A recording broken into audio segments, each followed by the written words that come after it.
également qui sont réalisés par ces mêmes membres, animés par ces membres. Voilà, mais assez parlé de Design Club, place au sujet du soir. Donc on va parler de Product Discovery boosté à l'IA, ou la question comment faire de l'IA notre meilleur allié quand on veut améliorer sa Product Discovery. Et il y a un passage que j'ai bien aimé de toi, Julien, sur LinkedIn, quand tu étais en train de promouvoir l'event, tu disais l'IA, on en mange à toutes les sauces en ce moment, mais concrètement, qu'est-ce qui marche vraiment pour les PM, pour les product designers? Et effectivement, l'IA, c'est un peu le sujet du moment depuis déjà quelques années. Et concrètement, on peut se poser la question comment on peut tirer parti de l'IA pour améliorer son process de discovery. Tu peux parler un peu plus. Ah, ok. N'hésitez pas à envoyer un petit peu plus. Et du coup, c'est à cette question qu'on va tenter de répondre ce soir avec nos invités qui vont avoir l'occasion de se présenter d'ici quelques secondes.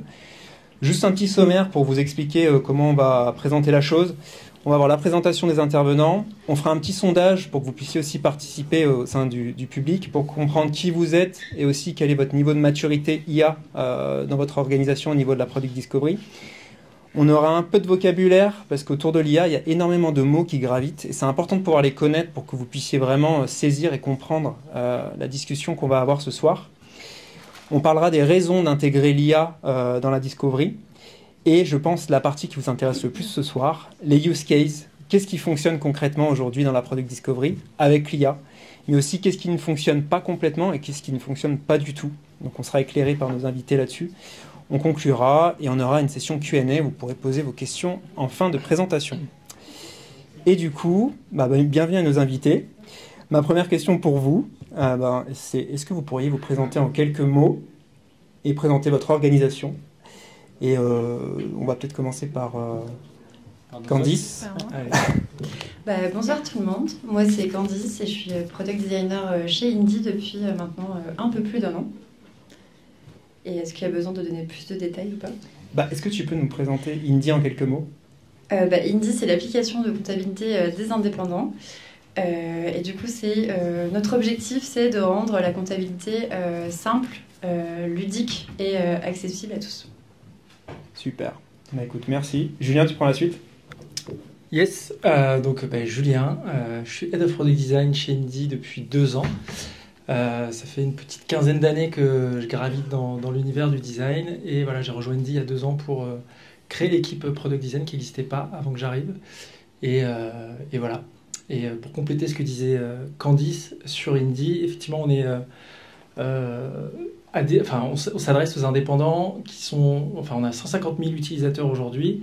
On ambitionne d'en avoir beaucoup plus. Et on est 300 en tout sur deux bureaux, un à Lyon, un à Paris. Et du coup, avec pas mal d'offres ouvertes pour ceux qui s'intéressent. Super, merci. Et Romain? Bonsoir à tous. Du coup, moi c'est Romain. Aujourd'hui, je suis freelance, Product Ops. Qu'est-ce que je fais au quotidien concrètement? Je rejoins des équipes produits pour apporter des renforts, pour notamment améliorer leur process sur la discovery. Et j'intègre de plus en plus de produits IA finalement. C'est aujourd'hui ce qu'on me demande le plus.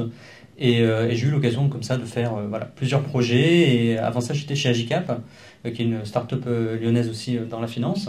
Et j'étais Research Ops là-bas. Et donc, c'est à cette occasion que j'ai eu l'occasion vraiment de commencer à intégrer de l'IA dans nos workflows. Et du coup, j'ai hâte de vous partager tout ça ce soir. Super, merci à vous. Et du coup, comme je vous l'ai annoncé, on va faire un petit sondage. Donc l'idée, c'est que ce soit à vous de participer. Donc ce que je vais vous demander, c'est de pouvoir, avec votre téléphone, scanner le QR code que vous avez à l'écran. Et si ça ne marche pas, vous pouvez directement aller sur le site de slido.com et vous avez un mot de passe à rentrer. Et du coup, l'idée, ça va être, de vous connaître. Donc on va commencer par ça. Je vais vous laisser 30 secondes pour répondre. Donc on a déjà des premières réponses qui apparaissent à l'écran.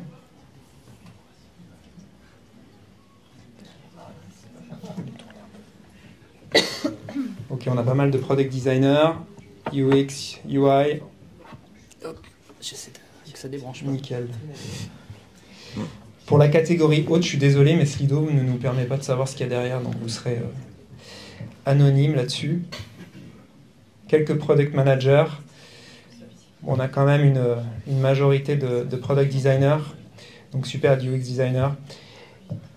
Et la question suivante, donc c'est pour connaître votre maturité dans votre organisation au niveau de l'IA pour la Product Discovery, de peu mature à très mature. Vous avez les définitions à côté de chacun des niveaux. Peu mature.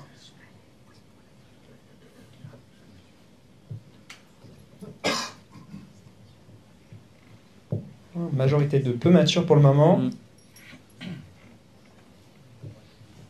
Ok.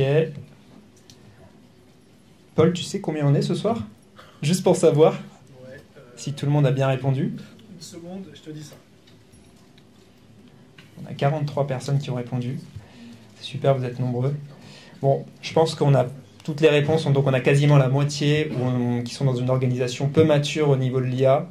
Ok, bah on espère qu'avec cette table ronde ce soir, vous allez pouvoir trouver les clés pour peut-être demain augmenter la maturité IA de votre organisation. Et donc, comme je vous l'expliquais, on va avoir une session Q&A à la fin. Donc sur la même interface que vous avez à l'écran, vous avez un petit onglet en haut à gauche, Q&A, qui va rester actif pendant toute la présentation. Vous allez pouvoir poser toutes vos questions durant toute la discussion. Voilà, l'idée c'est que à la fin, en fin de table ronde, on puisse dépiler les questions. Vous allez pouvoir également voter en fin de table ronde. Je vous laisserai 2 minutes pour lire un petit peu les questions de tout le monde et voter pour vos 5 questions les plus pertinentes qu'on pourra également poser à nos invités. Et on pourra faire tourner également le micro un petit peu au sein du public pour que vous puissiez poser vos questions de vive voix. Voilà, donc n'hésitez pas à écrire des questions directement via l'interface. Moi, j'ai très hâte de voir, de poser des questions à ceux qui ont mis mature et très mature et de connaître vos cas d'usage aussi. Ouais. On est officiellement 42. 42, on a eu 47 réponses. Okay. Les gens qui disent qu'ils doivent se cacher, qui n'ont pas... Du coup, on va parler un peu du vocabulaire autour de l'IA, parce qu'effectivement, comme je le disais, il y a énormément de mots qui gravitent autour de ça. On va parler de LLM, token, vecteur, agent IA, même des mots que moi je ne connais pas. Donc je suis très intéressé d'en apprendre un peu plus là-dessus. Donc est-ce que Romain, tu pourrais nous éclairer sur ces termes? Ouais, alors c'est vrai que tous les jours sur LinkedIn, vous ouvrez LinkedIn, vous avez entre 3 starter kits, plein de vocabulaire, des LLM, du MCP, des vecteurs, etc. Et c'est toujours un petit peu compliqué de savoir ce qui se cache derrière. Alors, on a tous des niveaux différents de connaissances, mais pour qu'on soit tous au même niveau, du coup, je voudrais expliquer quelques éléments. Un LLM, c'est quoi? C'est, on va dire, le moteur, le cerveau qui a la connaissance et à qui vous pouvez poser une question, et lui va interroger son propre corpus de données pour vous donner des réponses. Donc typiquement, quand vous interagissez avec un LLM, c'est comme quand vous interagissez avec ChatGPT. Vous posez une question et lui va utiliser sa connaissance générale pour vous répondre. Pour faire ça, il va utiliser des tokens. Les tokens, c'est quoi? C'est on va dire le plus petit incrément qu'on ait pour un mot. Donc par exemple, si vous mettez chat, ça va être un token. Si parfois vous allez avoir des mots qui vont représenter peut-être 2 tokens.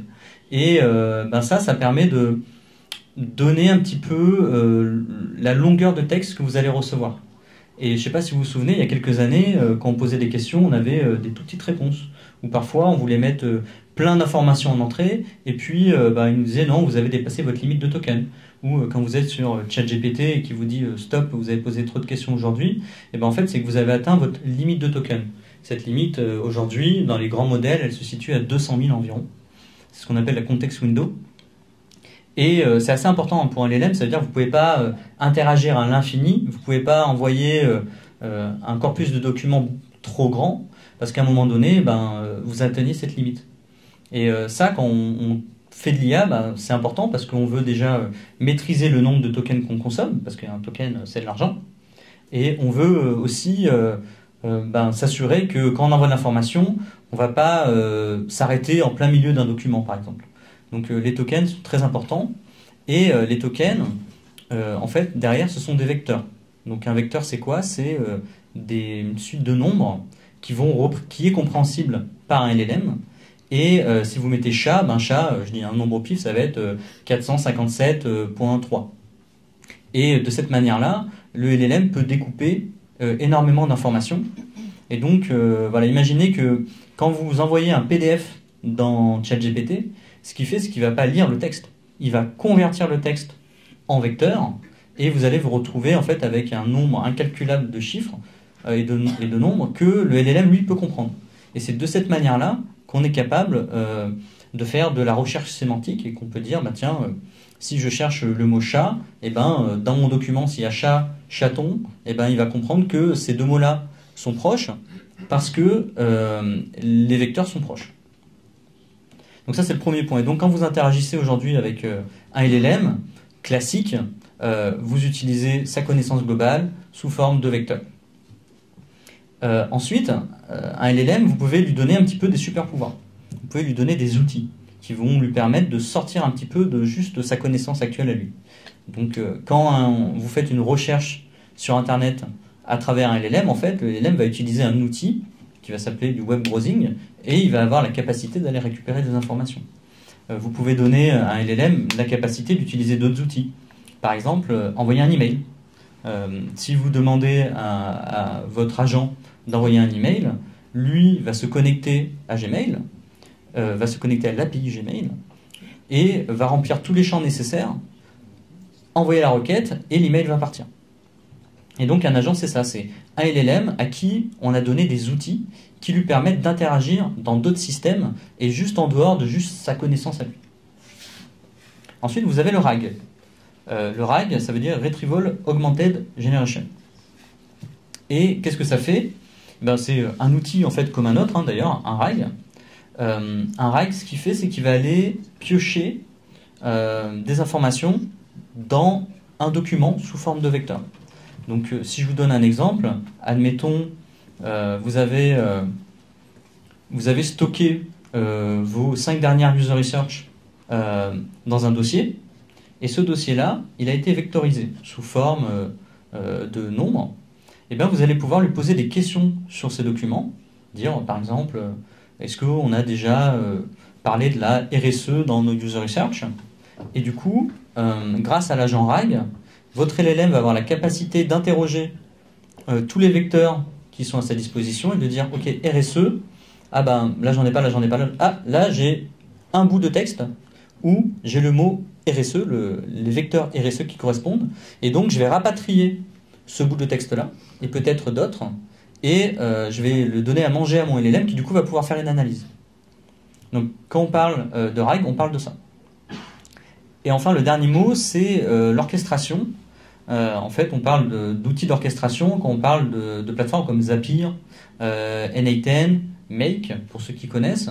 Et en fait, qu'est-ce que ça fait ? Ça permet de créer des workflows d'outils qui vont pouvoir communiquer entre eux. Si je vous donne un exemple tout bête, si je suis sur Slack et que je rajoute un pouce sur un message, et en fait, je peux capter cet événement-là et à partir de là, créer et enchaîner tout un ensemble de workflows. Donc, je sais pas, moi, par exemple, si je mets un message sur Slack qui dit qui veut venir à mon pot de départ et que vous mettez un pouce, je peux créer une automatisation qui va récupérer le fait que vous ayez mis un pouce en l'air, récupérer votre adresse email, puis vous envoyer un email d'invitation. Donc ça, c'est de l'orchestration. Et aujourd'hui, les outils d'orchestration commencent de manière très forte à intégrer des blocs d'agents IA qui permettent du coup de créer des agents IA, ok, mais qui permettent aussi de connecter ces agents à tout un ensemble d'intégrations qui sont déjà disponibles. Et donc, vous allez pouvoir faire des agents qui vont faire du Airtable, du Gmail, du Slack, du Search, etc. Donc, très bon moyen de démarrer sur les agents IA si vous avez déjà un petit peu des connaissances sur les outils d'orchestration. Bon, super. Merci beaucoup, Romain, pour ça. J'aurais appris plein de choses ce soir. Et surtout, ça va vous aider aussi tout à l'heure si on mentionne ces différents vocabulaires à bien comprendre de quoi on parle. Du coup, on va passer à la partie suivante, les raisons d'intégrer l'IA dans la discovery. Et pour le coup, on vous affiche à l'écran ici les phases de discovery chez Indy.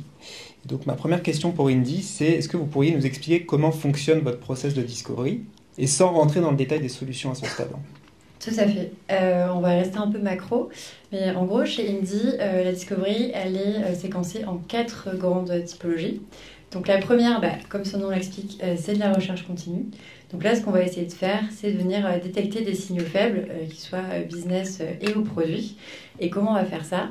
Tout simplement en venant analyser des données qu'on a et qui remontent dans nos KPI boards. On va avoir toutes les données clés. On va aussi se baser sur un système de tagging des remontées clients. Donc que ce soit les remontées clients via nos Customer Care ou les remontées des clients via les surveys dans le produit. Et on a aussi un système chez Indy qui s'appelle l'interview récurrente. Et là, c'est le client qui peut prendre rendez-vous avec nous pour échanger sur divers sujets. Et ça nous permet vraiment de toujours garder un pied sur le terrain et de comprendre quel est le contexte pour nos utilisateurs. Si, dans la recherche continue, on capte un signal, ce qu'on va pouvoir enclencher derrière, c'est une discovery en jeu. Bon, là, l'idée, ça va être de comprendre un peu les signaux émergents, d'aller voir s'il y a une potentielle opportunité, quel sera l'impact de cette opportunité, les KPI associés, et du coup, après, décider si oui ou non on va creuser le sujet. Et pour ça, on va venir faire de l'analyse quantitative avec du coup toutes nos données, toutes nos datas. On va aussi venir s'appuyer sur de la donnée plutôt qualitative. Donc là, encore une fois, via les remontées clients qu'on peut compléter par des interviews au besoin. Et ce qui est aussi intéressant chez Indy, c'est qu'on a beaucoup de documentation. Donc ce qu'on va venir regarder, c'est est-ce que cette problématique a déjà émergé chez Indy, comment elle a été traitée et voilà. Qu'est-ce qu'on peut en retirer? Donc ça nous permet aussi de rattacher ces opportunités au contexte Indy. Une fois que cet enjeu a bien été clarifié, on va passer à la partie discovery problème, où là encore une fois c'est assez autoportant comme nom, mais on va s'attacher à venir comprendre et définir la problématique, quelle est l'importance de cette problématique, et c'est aussi le moment où on va venir décider quelle ambition on se donne pour répondre à ce sujet. Donc là, c'est pas exhaustif, mais on va venir encore une fois se baser sur les utilisateurs en faisant des interviews. On va aussi mapper un peu tout leur parcours via des user story maps. On va aussi essayer de rester focus sur les objectifs via des jobs to be done. Et voilà, je pense qu'il y a beaucoup de designers dans la salle, donc je pense que toutes les méthodes vous parlent, donc on ne va pas toutes les détailler. Et une fois que ce problème il est bien défini, il a bien été compris, on peut passer à la phase où on va venir explorer des solutions. Donc là, le but, c'est de réfléchir à une solution, à sa faisabilité aussi, et bien sûr, après, d'aller la tester et la confronter à nos utilisateurs pour être sûr elle répond à leurs problèmes et qu'elle est bien utilisable. Donc là, encore une fois, on va faire du benchmark pour s'inspirer, mais aussi on va essayer de regarder s'il y a des patterns qui existent sur le sujet, donc pour comprendre comment ça a été fait ailleurs. On va faire beaucoup d'idéation, donc ça c'est quelque chose qu'on fait beaucoup chez Indy, c'est la co-construction, donc avec l'équipe. Et parfois ça peut aussi sortir de l'équipe. On aime bien travailler avec nos customer care, on aime bien travailler avec les équipes sales sur des sujets. Une fois que la solution elle est plutôt bien définie, on va la prototyper et on essaye de tester rapidement. Alors évidemment, on ne teste pas 100% des choses qu'on conçoit, mais un de nos principes chez Indy, c'est de se dire, dès qu'il y a une feature qui va être assez impactante, qui va modifier l'expérience utilisateur, on la teste à chaque fois. Donc on ne fait pas 100%, mais on est quand même pas mal. Et donc évidemment, le but du test, vous le savez, c'est de vérifier si la solution répond bien au problème, donc a priori qu'elle pourrait être utilisée, et si elle est utilisable. Donc je ne l'ai pas précisé, mais dans toutes ces phases, il va y avoir les PM impliqués et aussi les product designers. Donc sur la phase plutôt amont, donc en jeu, c'est plutôt le PM qui va être en lead, mais bien évidemment accompagné et assisté du designer si besoin. Sur la partie problème, là on a plutôt vraiment le binôme qui entre en jeu et qui travaille de manière conjointe sur la définition des problèmes. Et ensuite sur la partie solution, là ça va plutôt être le designer qui va être en lead, mais encore une fois toujours avec un travail conjoint équipe PM. Ok, super. Et du coup, pourquoi vous vous êtes intéressé à intégrer l'IA dans votre process de discovery? Pour plusieurs raisons. La première raison, c'est qu'on a du coup une équipe assez réduite côté design. On a 6 product designers, plus moi, et on a 11 squads à accompagner. Donc voilà, si vous faites les maths, vous voyez qu'il y a la plupart des product designers qui travaillent avec 2 squads au quotidien. Et c'est assez challengeant, donc on a des contraintes assez fortes en termes d'efficacité. Donc c'est un des premiers, des premiers trucs qu'on a voulu creuser autour de l'IA, parce que ça pouvait nous faire gagner en productivité. Il y a un deuxième aspect qui est qu'il y a pas mal de données dont on a le sentiment qu'elles sont assez peu utilisées ou mal utilisées, faute de temps, faute de moyens aussi, parce que voilà, on se concentre sur des trucs qu'on fait habituellement, et puis il y a des trucs qui peuvent dormir un peu de temps en temps, et on se dit ça peut être une opportunité pour utiliser ces données-là.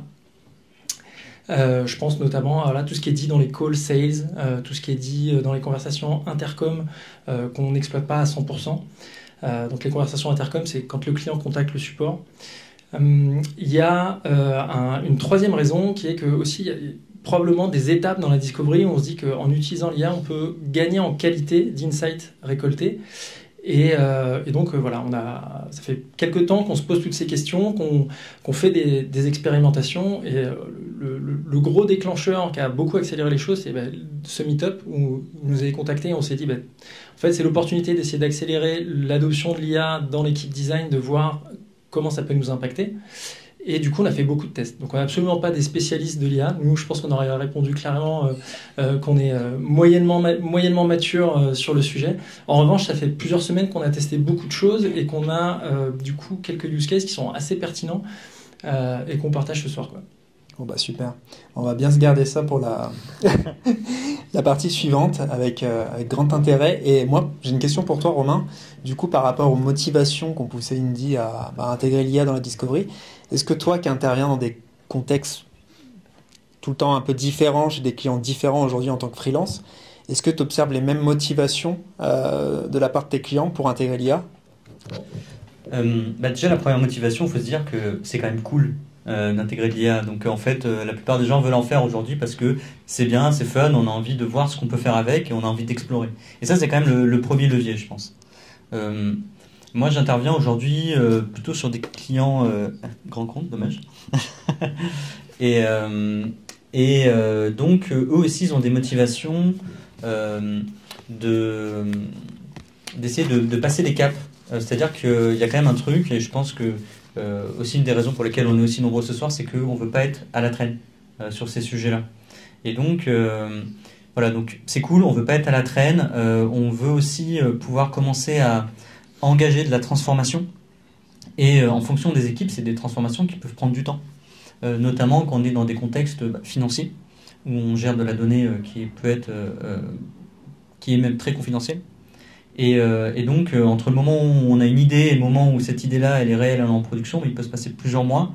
Et plus la boîte est grande, plus on est dans des contextes avec des DSI, avec des comités. Et donc, voilà, il y a cette motivation-là d'intégrer l'IA. Elle vient aussi déjà du haut, parce qu'il y a des objectifs maintenant là-dessus. Et de plus en plus, dans les roadmaps et dans les KPI des équipes, on commence à voir émerger des indicateurs de performance sur l'utilisation de l'IA. Chose qu'on n'avait pas avant. Et donc voilà, les gens veulent s'y mettre assez rapidement parce que parfois ils savent aussi que ça va prendre du temps. Donc ça, c'est le premier point. Le deuxième point, c'est que il y a des équipes qui ont vraiment des pains aujourd'hui sur différentes étapes qu'on voit ici.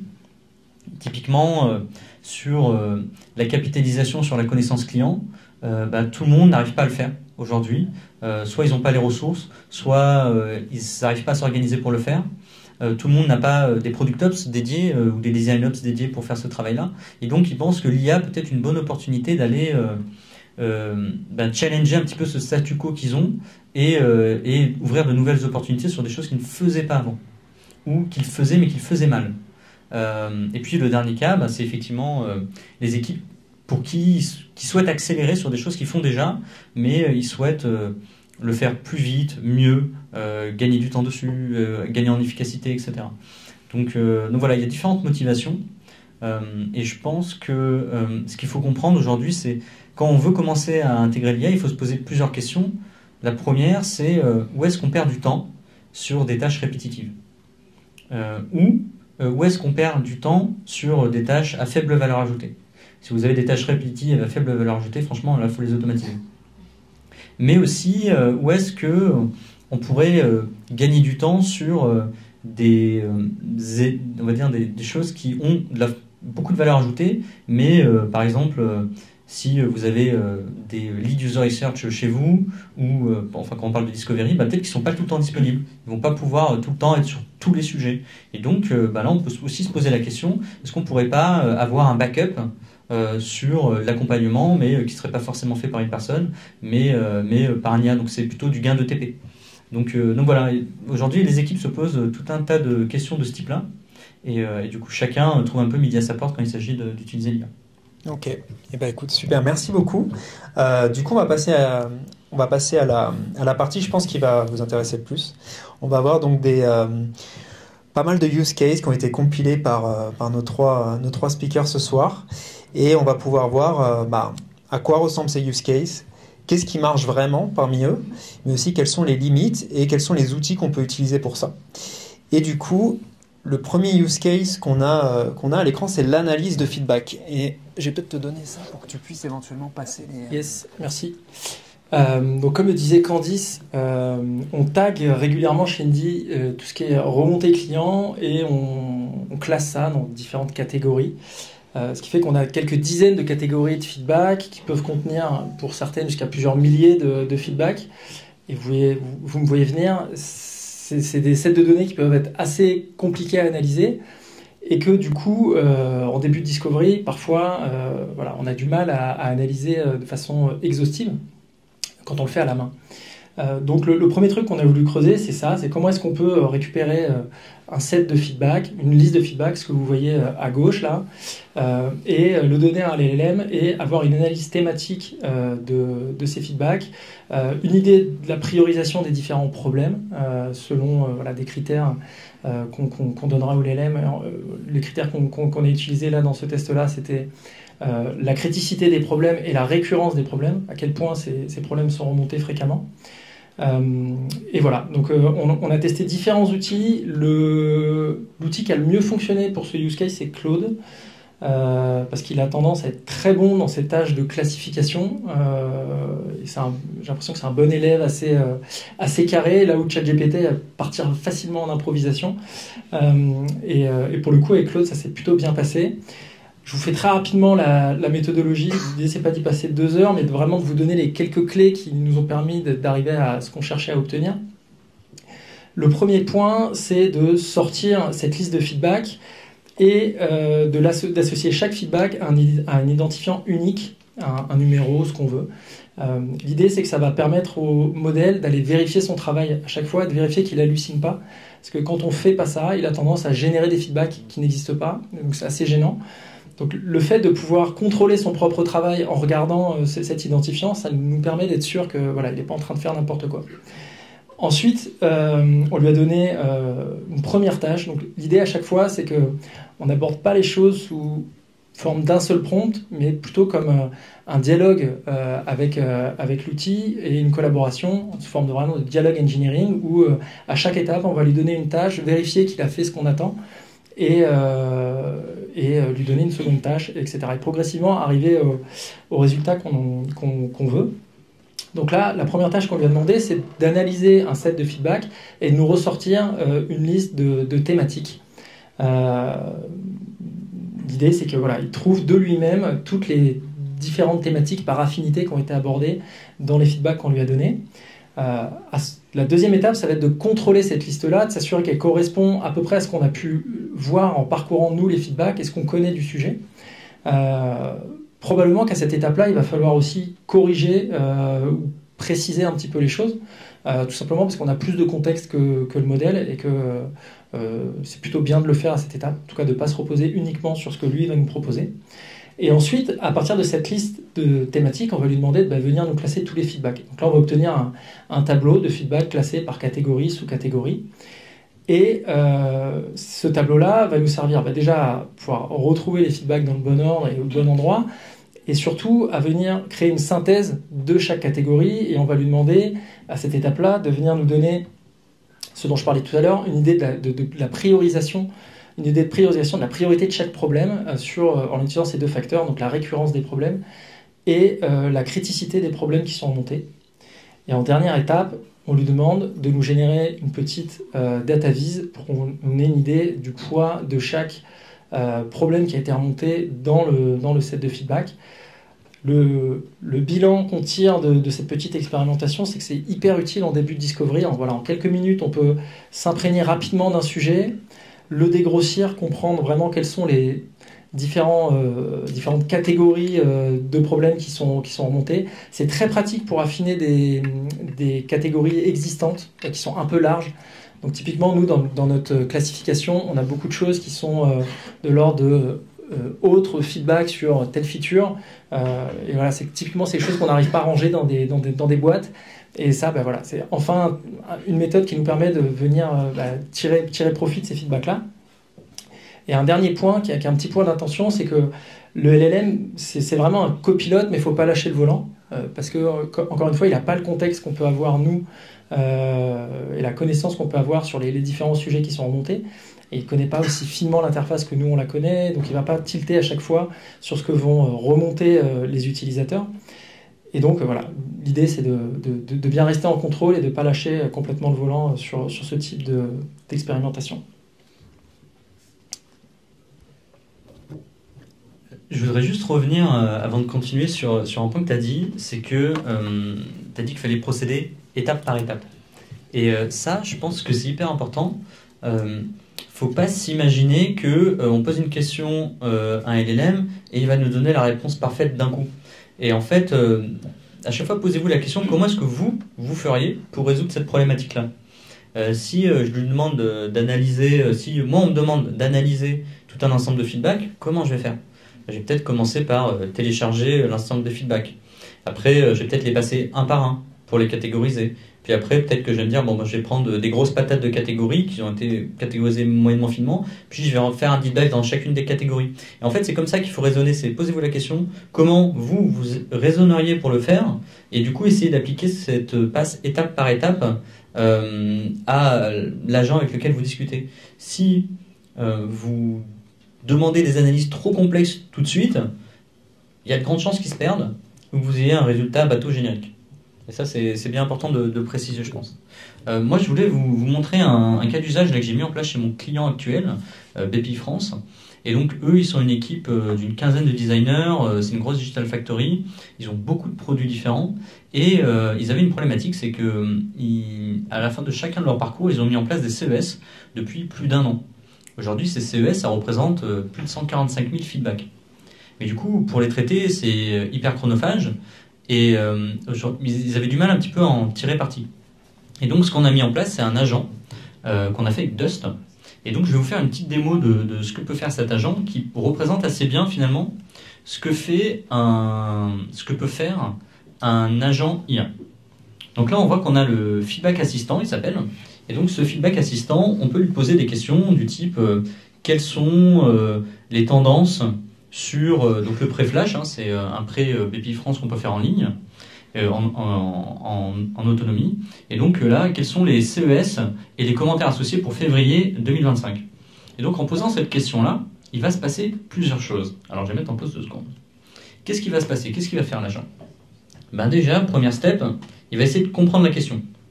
Et ça, c'est pas easy pour un agent de comprendre la question. Pour comprendre cette question-là, il a besoin de plusieurs choses. Il a besoin de contexte. Le contexte, il lui est amené parce que je lui ai donné un fichier qui va appeler en RAG avec l'ensemble du glossaire BPI France. Et donc, quand je vais lui dire pré-flash, il va comprendre de quoi ça parle. Il va comprendre que c'est un produit et du coup, il va ajuster ses actions en fonction. Mais c'est pas tout, parce qu'on a 145 000 feedbacks et chacun de ces feedbacks-là, ils sont collectés sur des pages et chacune de ces pages, ils vont avoir un identifiant qui est franchement technique. Et du coup, ça va être difficile à comprendre. Donc si moi je dis pré-flash, mais qu'en face, le truc s'appelle pré_page_submission _1, 2, 3, 4, 5, 6, il va pas comprendre. Donc on a cette première étape-là de compréhension de la question. Et donc là aussi, il va utiliser un RAG. Et dans ce RAG, ce qu'il va faire, c'est qu'il va utiliser une table de matching où on a mis du vocabulaire et l'ensemble de tous les scopes techniques pour que lui puisse comprendre de quoi on parle. Et donc quand je lui dis pré-flash, il dit ok, pré-flash, je vais aller chercher sémantiquement qu'est-ce qui correspond à pré-flash. Je trouve que j'ai 1, 2 ou 3 scopes techniques qui correspondent aux réponses de mes formulaires. Et à partir de là, je vais pouvoir continuer. Et donc qu'est-ce qu'il va faire en continuant ? C'est un agent qui dispose d'outils. Et ces outils, c'est donc de la recherche sémantique, c'est aussi la capacité à faire des requêtes SQL dans des bases de données. Puisque ces CES et CSAT, ils sont dans des bases de données. Et donc là, on va pouvoir suivre son raisonnement. Alors là, c'est un peu petit, mais en gros, qu'est-ce qu'il nous explique, l'agent ? Il nous explique que, première étape, pour répondre et résoudre ce problème, je vais devoir trouver à quoi correspond pré-flash. Là, il a trouvé. Ensuite, je vais devoir trouver la bonne base de données où il y a les informations. Et donc là, il a trouvé. Ensuite, je vais devoir filtrer sur février 2025. Et février 2025, où est-ce que je vais trouver cette donnée-là? Je vais la trouver dans telle colonne, parce que je lui ai expliqué où se situait la colonne information au niveau des dates. Je lui ai expliqué aussi que les dates sont en format américain et pas français. Parce que si vous faites ça, vous allez vous retrouver avec des effets de bord un peu bizarres. Et à partir de là, de lui-même, il va créer une requête SQL qui va permettre d'aller récupérer l'intégralité de la donnée que je lui demande, à savoir les CES sur 3 scopes, sur février 2025 et avec les commentaires. Donc, hop, je vais avancer un petit peu ici. Donc là, vous voyez un peu toute la requête SQL que lui est en capacité de faire. Ce qui est intéressant, c'est que les agents, ils ont aussi les capacités de se corriger. Si ça ne marche pas, il va l'adapter. Et donc là, on voit qu'il m'a fait une analyse et il est capable, du coup, de m'analyser tous les commentaires, de lui-même générer des graphes. Et puis, voilà, il me montre les points d'amélioration, il me montre les commentaires. Et là, on est encore assez high level en termes d'analyse.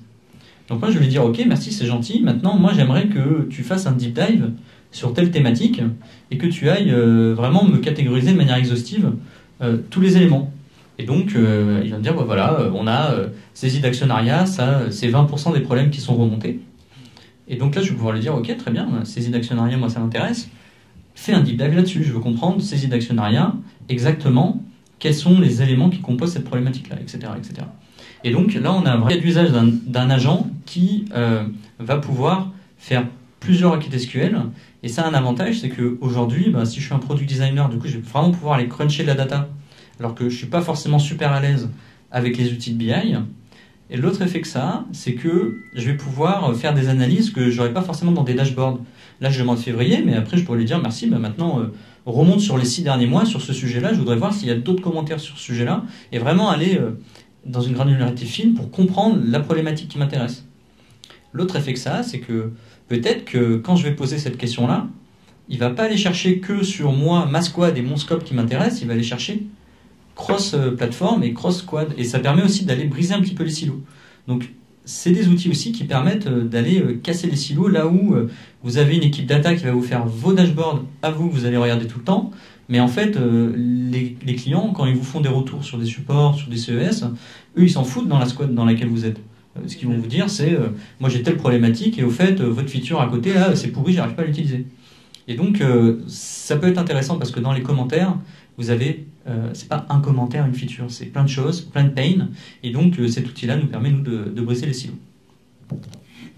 Ok. Et du coup, on peut vraiment le prompter, lui poser plein de questions sur la même analyse de départ, en fait. Tu peux affiner ton analyse au fur et à mesure qu'il te sort des résultats. Ouais, tu peux affiner autant que tu veux jusqu'à que tu atteignes la fin des 200 000 tokens de context window. Ah ouais. Bon, tu peux en poser à un moment des questions. Hein. Tu peux en poser à un moment, mais tu peux aussi changer de sujet. Tu peux faire plein de choses. Mine de rien, moi j'aurais tendance à dire sur des outils comme ça, quand vous commencez une conversation, si à un moment donné vous bifurquez sur un autre sujet, passez sur une nouvelle conversation. Parce que vous allez être pollué, vous allez avoir du bruit par toute la précédente conversation. Donc petit tip, si jamais vous faites ce genre d'analyse, n'hésitez pas à repartir sur des bases vierges. Ça évite parfois des effets de bord où il vous sort un verbatim d'il y a 4 jours, alors que c'est plus du tout votre sujet, quoi. Et je m'intéresse juste sur la notion, tu parlais du glossaire à préparer. Est-ce que chez BPI, c'était un gros travail de préparation? Est-ce que tu as dû aller voir un peu à droite, à gauche, plusieurs personnes pour essayer de comprendre quels sont les termes qu'on utilise le plus souvent Je suis arrivé, premier jour, j'ai tapé glossaire dans la barre de recherche Notion et je suis tombé sur le glossaire BPI France. Voilà. Ok. Très simple. Voilà, aussi simple que ça. Super. Et du coup, ça serait quoi s'il y a des limites, quelles seraient en fait les limites de cet outil-là? Est-ce que tu en vois? Ou est-ce qu'il n'y a que des bénéfices pour toi là-dessus? C'est une question compliquée. La limite, c'est quoi? C'est que du coup, les gens vont mieux s'approprier la donnée. Par contre, ils vont aller un peu moins dans les outils de BI et donc peut-être être moins autonomes demain s'ils doivent eux-mêmes créer des dashboards. Donc ça, c'est le premier effet. Après, moi, ce que je vois, c'est que on peut vite penser que c'est un peu magique. Et du coup, certaines personnes vont aller poser des questions hyper larges, qui n'ont rien à voir avec le CES, en pensant que du coup, comme il y a énormément de données, du coup, c'est connecté à tout. Et donc en fait, la limite, je le vois plus dans le fait que c'est un peu difficile de s'approprier quelles sont les données réellement derrière. Et du coup, voilà, on peut vite commencer à poser des questions très larges. Et le LLM va essayer de répondre. Ok. Et c'est là où il faut se méfier, c'est que le LLM, sa mission, c'est de vous répondre. Et donc, s'il n'a pas la réponse, il va quand même essayer de la créer. Et donc, voilà, c'est ça la limite. L'autre limite, c'est qu'il faut avoir la capacité d'aller vérifier ce qui est sorti. Typiquement, là, ce que je vous ai montré dans Dust, et ça c'est intéressant, donc juste pour préciser Dust, pour ceux qui ne connaissent pas, c'est une plateforme qui permet de créer des assistants, et notamment des assistants de type RAG, où vous pouvez connecter via des intégrations énormément de données. Donc voilà, si vous ne connaissiez pas, c'est un excellent terrain de jeu pour vous mettre à créer des assistants dans votre structure. Et donc Dust permet d'inspecter les résultats. Et du coup, moi je conseille à toute personne qui utilise ce genre de solution, c'est d'aller inspecter les résultats pour voir si vous n'avez pas créé de la donnée. Moi j'ai déjà vu des effets de bord où il se dit, tiens, j'ai pas la donnée, du coup je vais créer 10 commentaires pour pouvoir répondre à la question. Et donc si ça, vous n'avez pas la capacité de le débunker, vous allez prendre des décisions qui du coup seront basées sur du vent. Ok. Super. On passe au use case suivant. On va parler cette fois-ci de... C'est toujours moi. toi. Donc en fait, on est en train de faire un petit peu un voyage dans les différentes étapes de la discovery. Donc là, on est encore sur l'étape où j'essaie de comprendre mon contexte, de cadrer un petit peu mon sujet et potentiellement, parce que j'ai analysé tout un tas de feedback, j'ai réussi à prioriser un sujet dans ma roadmap. Maintenant, il est temps de vraiment rentrer dans le détail, de se dire, ok, j'ai identifié la bonne bataille à mener, j'ai identifié que ce sujet-là, a priori, il avait de l'impact parce que j'ai beaucoup de retours utilisateurs dessus. Pour autant, il faut que je rentre dans le détail et que je commence peut-être à faire un projet de user research. Et le premier truc à se poser comme question, c'est est-ce qu'on n'a pas déjà bossé sur ce sujet-là avant ? Et je ne sais pas pour vous, mais dans certaines équipes, et notamment dans des équipes grandes, mais pas que, je crois que tu m'as donné un exemple tout à l'heure, ça peut arriver de passer à côté de sujets qui auraient été faits parce que où il y a du turnover, ou c'est un sujet un petit peu connexe, mais c'est pas vraiment ça, où on a des silos dans les équipes. Et donc voilà, moi je me suis retrouvé sur ma première mission avec la Maïf, sur ce cas d'usage-là, avec Design Club d'ailleurs. Et la problématique que Goulven avait, qui est donc un des lead designers de la Maïf, c'est qu'ils ont une équipe où ils sont plus de 60 designers, c'est énorme. Il y en a qui travaillent dans une Digital Factory, il y en a d'autres qui travaillent pour une équipe de service design, il y en a d'autres qui travaillent pour une équipe DSI. Ils ont aussi toute une équipe marketing qui fait des études, qui fait des veilles. Ils ont une équipe qui récolte des feedbacks au téléphone avec les sociétaires. Et donc tout ça, ça fait tout un corpus de documents. Et c'est arrivé qu'il y ait des user research qui soient faits en double. Ou que quelqu'un qui commence un projet de user research ne sache pas que quelqu'un d'autre avait déjà bossé là-dessus il y a quelques mois, ou l'année dernière, ou il y a 2 ans, et qui potentiellement peut avoir déjà des insights de départ avec lesquels démarrer. Mais aussi, tout simplement, savoir que ça peut être intéressant de prendre un quart d'heure avec cette personne-là pour parler de ce sujet. Et donc, ce qu'on a fait chez la Maïf, c'est un agent en RAG, qui en fait est un Research Repository ni plus ni moins.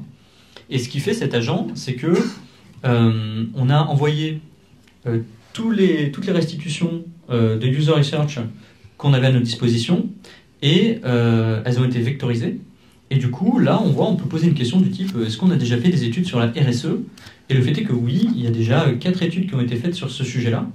Et donc, l'assistant va identifier les documents, identifier les bouts d'éléments dans tous ces projets de user research qui semblent correspondre, et nous dire que ce sujet-là, il a été abordé à tel moment, donc en 2023 ou en 2024, par telle personne, et que la méthodologie utilisée, c'était ça, les objectifs de research, c'était ça, et globalement, les quelques key insights qui peuvent en ressortir.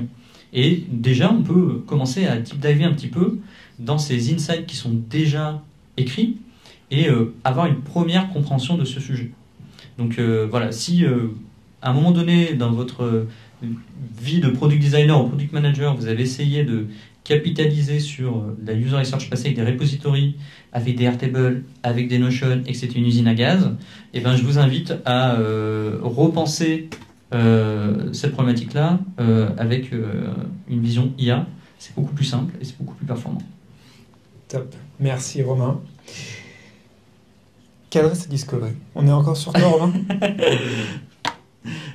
Donc effectivement, tout à l'heure j'expliquais que on peut se retrouver dans des cas où on a besoin de cadrer la discovery. Pour autant, les sachants sur ces sujets-là soit sont pas disponibles, soit vous n'avez pas quelqu'un avec vous, mais vous souhaitez quand même vous challenger. Et donc ça c'est quelque chose qu'on est en train de mettre en place chez BPI France. Donc chez BPI, je travaille avec Roxane Lacotte qui a mis en place un super répertoire d'outils, un playbook sur la user research où on a en fait un petit peu pour chaque étape qu'est-ce qu'il faut faire, comment il faut le faire, c'est quoi la méthode BPI France pour ça. Et donc c'est vraiment génial comme source de documentation. Et on s'est dit qu'on pouvait finalement l'agentiser, alors c'est pas vraiment agentiser, mais en faire un assistant qui va permettre en fait de s'auto-challenger sur sa user research. Et donc là, moi si j'arrive et que je dis tiens, je veux faire une discovery sur telle fonctionnalité ou tel persona et avec telle problématique, et cet assistant déjà lui est prompté de base et va avoir pour mission de faire étape par étape de challenger la personne et va le faire en utilisant les méthodologies que nous on a écrites. Et donc du coup c'est un super outil parce qu'il va vraiment nous aider à cadrer petit bout par petit bout ce qu'on souhaite apprendre et pour chaque étape va vraiment vous aider à passer à l'étape suivante. Donc là, si on est vraiment sur qu'est-ce que je souhaite apprendre, on va clarifier c'est quoi les business outcomes qu'on va atteindre, comment ça se traduit d'un point de vue produit. Si on en est plutôt à l'étape de recrutement, il va nous expliquer voilà, pour recruter les utilisateurs, ça se passe comme ça, voici la documentation, pour faire signer les consentements, c'est à tel endroit. Pour écrire le guide d'entretien, voilà comment nous on écrit un guide d'entretien chez BPI France, etc., etc. Et le petit bonus, la cerise sur le gâteau, c'est que ce qu'on veut faire là-dedans, c'est nous tenir à jour un répertoire où on liste l'intégralité des projets d'user research. Pourquoi ? Parce que on veut faire notre RAG de research repository. Et donc en fait, à l'issue de ce cadrage-là, il va nous proposer de créer ce qu'on appelle une carte de research.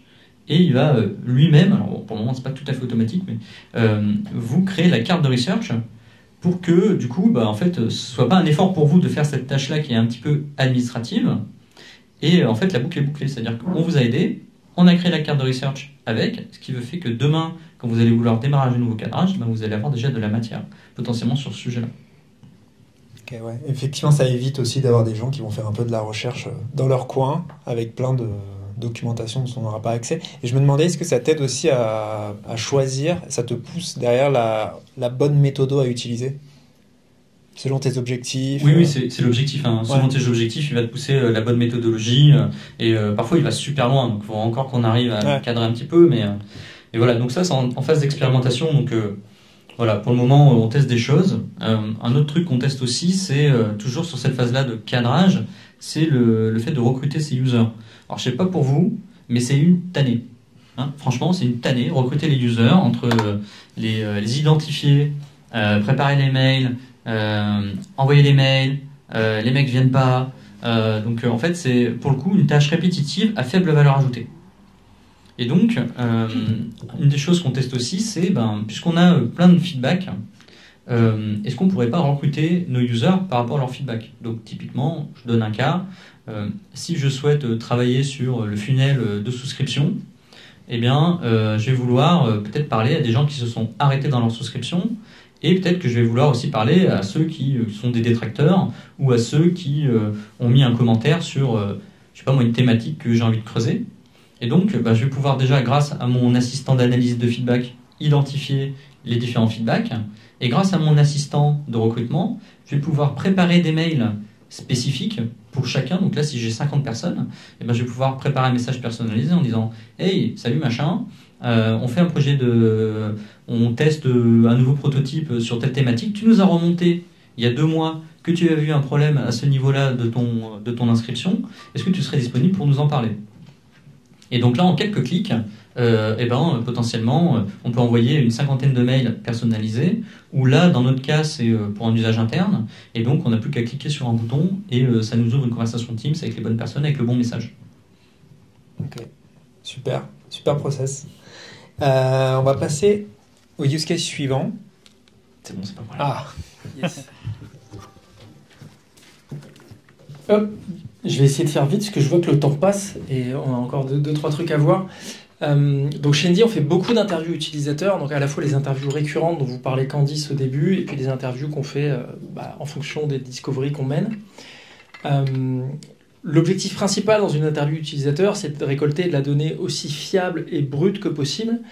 Et souvent, quand on fonctionne entre guillemets à l'ancienne, on est confronté à pas mal de soucis. Donc soit on prend des notes pendant l'interview, mais du coup, si on mène l'interview tout seul, ça implique de faire du multitâche. Et en général, on est assez mauvais en multitâche, donc on va louper pas mal de balles au bon. On va avoir tendance à reformuler ce que nous disent les gens pour tenir le rythme, ce qui est pas dingue. Si on fonctionne avec un transcript, il y a des outils de transcript depuis un bon moment et qui marchent assez bien, le transcript en soi, c'est pas hyper utilisable. Il y a un peu de boulot pour le rendre vraiment utilisable. D'abord parce qu'il est bourré d'hallucinations. Donc là, si vous regardez à gauche, j'ai surligné toutes les petites hallucinations qu'il y avait dans le transcript d'origine. Ensuite, il y a beaucoup de contenu qui n'est pas utile dans un transcript. Donc vous allez voir les didascalies, les timecodes. Vous allez avoir toutes les petites scories aussi qu'il y a pendant l'interview, donc les répétitions, les les bafouillages qu'il peut y avoir à droite à gauche. Il va y avoir aussi toutes les relances de l'intervieweur et la partie un peu chit-chat au début pour mettre les gens en confiance, qui n'a pas vocation à finir dans le transcript. Donc ça va demander un peu de boulot à la fin. Et un autre problème dans le transcript, c'est que souvent, une interview, elle n'est pas linéaire, elle est assez décousue. On va aborder des sujets qui sont assez proches à des moments différents de l'interview et qu'idéalement, on voudrait pouvoir voir transcrit au même endroit. Donc là, voilà, si on récupère un transcript qu'on doit se faire, chercher les bons insights, les copier-coller, etc., c'est assez compliqué. Donc, on cherchait à résoudre ce problème un peu insoluble de, à la fois, plus prendre de notes parce que c'est pas optimal, et en même temps avoir une donnée plus quali et plus utilisable tout en utilisant un transcript. Donc, on a récupéré déjà notre transcript, donc en utilisant un outil qui fonctionne bien en français. Là, il y en a plein, des gratuits. Il y a Gemini qui fait ça maintenant sur Meet nativement depuis quelques semaines. Là, dans l'exemple, on a utilisé Fathom qui marche bien en français. Mais voilà, utilisez celui que vous voulez. Ensuite, on lui demande une première tâche. On va demander au modèle. Donc là, on utilise pour le coup ChatGPT, qui dans ce cas d'usage-là est très bon parce qu'il est assez fin pour aller détecter justement toutes les petites hallucinations dans le transcript et les corriger de façon intuitive en se servant du contexte de l'interview. Là où Claude va être un peu bon élève pour le coup, et là ça marche pas parce que ce qu'on veut pas, c'est justement se retrouver avec le transcript d'origine sans les corrections. Du coup, on lui demande d'isoler tous les verbatims qui sont relatifs à des thématiques qu'on va lui donner. Donc là, je pense que c'est important de le guider, de lui donner les thématiques en se servant par exemple du guide d'interview qu'on a utilisé pour lui faire gagner du temps, parce qu'on pourrait très bien lui demander de les identifier tout seul, mais ce serait probablement moins précis, il y aurait quelques petites repasses. Donc voilà, de façon assez simple, on le guide. On obtient à ce stade du coup une liste des verbatims qui sont rangés par catégorie, et on voit que déjà le LLM a corrigé toutes les petites hallucinations. Donc dans le transcript d'origine, dans la première phrase, là, il y avait écrit avant, j'avais un comptable qui gérait tout, ce qui ne veut pas dire grand-chose. Et donc là, il a compris que c'était gérer tout. Et voilà. Et donc, c'est autant de trucs qu'on n'aura pas besoin de faire soi-même. À ce stade-là, on pourrait s'arrêter et déjà aller venir taguer chaque verbatim indépendamment pour aller nourrir un research repository. On pourrait aussi s'en servir, automatiser et à venir le remplir un peu à l'image de ce que tu fais toi, Romain. Mais nous, on s'est pas arrêté à cette étape-là et on s'est dit, du coup, partons de ces verbatims et transformons-les en paragraphes fluides qui sont agréables à lire, mais sans changer le fond de la conversation. Et donc, du coup, c'est ce qu'on va lui demander à cette étape-là. Et on obtient cette transcription de l'interview qui est 100% fidèle à ce que nous ont dit les utilisateurs. à la fois corriger, parce que du coup toutes les petites hallucinations, tous les petits trucs qui servent à rien ont été éliminés. Et pour le coup là, moi je vois assez peu de négatifs dans ce test-là, parce que du coup on est libéré de la prise de notes, on est à 100% dans l'interview, donc on loupe plus les balles au bon, on rebondit sur ce que nous disent les gens, on creuse les sujets parce qu'on a le temps de le faire et on a l'esprit suffisamment libre pour le faire. On a aussi une donnée qui est plus quali en sortie d'interview, parce que tout simplement, c'est pas des notes un peu parcellaires où il manque certains insights. Et on a un gros gain de productivité, parce qu'on n'a pas besoin de cleaner sa synthèse d'interview en fin d'interview. Donc c'est plutôt, pour le coup, un cas nous, on va continuer d'utiliser régulièrement chez Indy. Ouais. Ok, super intéressant. Merci beaucoup, Julien. Romain, c'est toi, non? Ouais, en fait, c'était pour rebondir un petit peu sur ce que vient de nous montrer Julien. Moi, j'ai essayé d'autres trucs aussi. C'est l'analyse. Alors, je vais pas passer la vidéo, mais c'est l'analyse d'interview directement depuis Notion, en fait. C'est-à-dire, donc c'est un peu le même constat. En sortie d'interview, on se retrouve avec des transcripts. Et du coup, moi j'ai créé une petite automatisation où, à partir du moment où vous mettez votre transcript dans Notion, vous cliquez sur Analyser. Et du coup, ça va générer un workflow. Et la petite différence qu'on a, c'est qu'en fait, si vous avez 10 interviews, on va les analyser à chaque fois de la même manière. Et comment on fait ça? On fait ça en reprenant le brief de User Research. Donc en fait, vos interviews dans Notion, elles sont liées à un brief de User Research qui est dans une autre table. Et du coup, ce qui se passe, c'est que vous cliquez sur Analyser. On a cette automatisation qui se lance. Le premier truc qu'il va faire, c'est récupérer le brief de User Research. Et puis, on va injecter ce brief de User Research dans le prompt de notre assistant. Et du coup, c'est un brief qui, pour le coup, est dédié à ce projet de research. Et l'analyse va se faire en fonction de ce que nous, on souhaite apprendre. Et donc, c'est assez intéressant parce que du coup, en output, qu'est-ce qu'on a? On a un document où on a typiquement tous les takeaways que moi, je voulais apprendre dans mon brief. Par exemple, qui fait telle étape dans le workflow d'email, à quel moment on a des problématiques sur telle étape, quelles sont les 5 frictions qui sont remontées le plus, quels sont les besoins identifiés sur telle fonctionnalité, etc. Et donc, à chaque fois, le LLM va remplir dans cette section-là ce que le client a dit.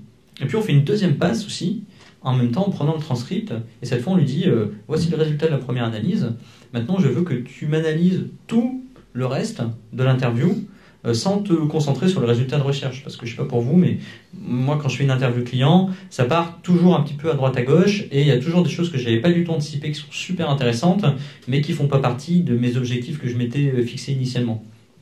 Et donc, voilà, on fait une deuxième passe, et à la fin, on termine avec, du coup, une page avec ce qu'on souhaitait apprendre et les résultats par rapport à mes questions, plus les signaux faibles qu'il a pu détecter.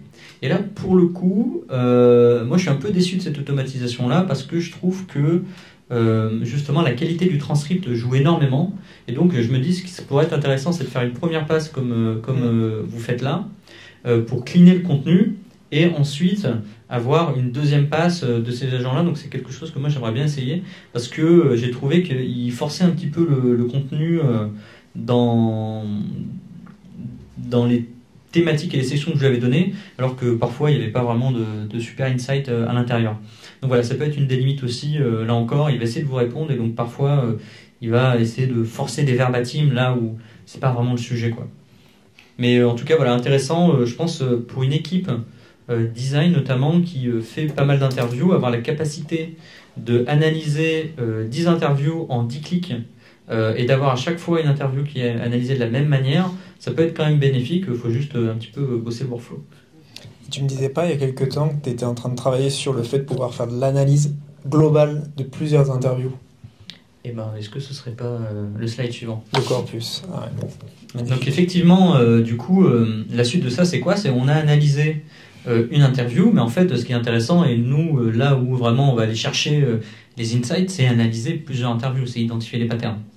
Et donc là, ce qu'on fait en ce moment chez BPI France, donc eux, ils utilisent Dovetail, et pour le coup, ils sont plutôt bons élèves parce qu'ils taguent pas mal leurs interviews, ce qui est plutôt cool. Et je ne sais pas si vous le saviez, mais moi je l'ai découvert récemment. Vous pouvez prendre, donc là c'est le tableau des highlights, vous pouvez le prendre et l'exporter en CSV. Et ça, qu'est-ce que ça fait? Si vous avez du CSV derrière, ça veut dire que vous pouvez créer une base de données. Et donc en fait, ce qu'on fait, c'est que donc là on a 19 interviews, et ce que je vous montre, c'est juste un tout petit screenshot de l'ensemble des highlights. Mais du coup, on a des assistants qui sont en fait spécialisés sur des projets de user research. Et donc moi je le connecte à cette base de données là, et à partir de là, mon designer peut poser des questions à toute sa base de données et dire bon voilà, ok, fais-moi une analyse des interviews sur telle thématique, ou que disent tel profil d'utilisateur. Et grâce à ça, il arrive du coup à faire des trucs plutôt cool. Là récemment, il m'a dit que ça lui a fait gagner quasiment une demi-journée de travail, ce qui est quand même pas anodin. Et surtout, ça lui permet, du coup, là, il a fait des analyses par profil, on voit, donc il y a une vue d'ensemble, alors quantitative, hein, attention, sur 20 interviews, on s'entend, mais ça lui permet aussi de commencer à créer des personas, et en fait, les personas sont plutôt avancés, et ça commence à devenir assez intéressant. Donc pour le moment, moi, c'est la meilleure méthode que j'ai trouvée pour vraiment analyser un ensemble d'interviews, et vraiment avoir quelque chose d'exhaustif, parce qu'on ne fait pas juste de la recherche sémantique, où il va nous sortir quelques verbatim qu'il a trouvé. On fait vraiment une analyse en mode base de données. Et donc, ce qu'on sort, c'est exhaustif. Et ça, c'est vraiment, vraiment très intéressant. Donc, je vous invite à tester ça. Pour le coup, ça donne de bons résultats. Merci Romain. L'analyse d'appels clients. Alors là, on va retourner un peu dans les choses un peu plus manuelles, hein, donc préparez-vous. Pourquoi analyser les appels clients? Alors, il faut savoir que tous les appels qui sont passés entre nos clients et que ce soit les sales, plus rarement les customer care ou même nous au produit, tout est enregistré sur un outil qui s'appelle Mojo. Donc c'est une base qui est extrêmement riche en insights, et pourtant on n'y va jamais. Et bien, pourquoi on n'y va jamais? Parce que si aujourd'hui on veut analyser des transcripts, il faut ouvrir chaque call. Donc déjà il faut arriver à filtrer. Donc il faut savoir qu'il n'y a pas beaucoup de filtres, il n'y a pas beaucoup de tags. Donc déjà aller identifier des appels intéressants, c'est déjà compliqué. Une fois qu'on les a trouvés, on les ouvre. Donc vous avez un exemple sur la gauche. Et là il faut aller lire le transcript pour essayer de trouver les éléments qui sont intéressants pour le sujet qu'on cherche. Une fois qu'on les a trouvés, on les copie-colle ailleurs. Donc je vous laisse imaginer fois 50 calls.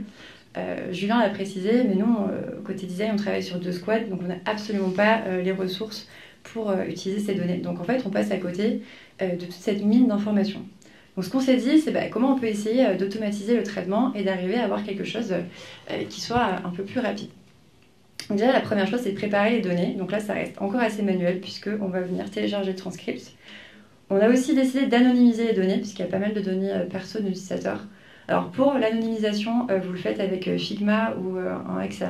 On ne va pas faire une requête LLM, c'est un peu overkill, donc faites-le sur l'outil que vous voulez. Une fois que vous avez vos transcripts qui sont anonymisés et prêts, là on va pouvoir venir les passer dans un outil.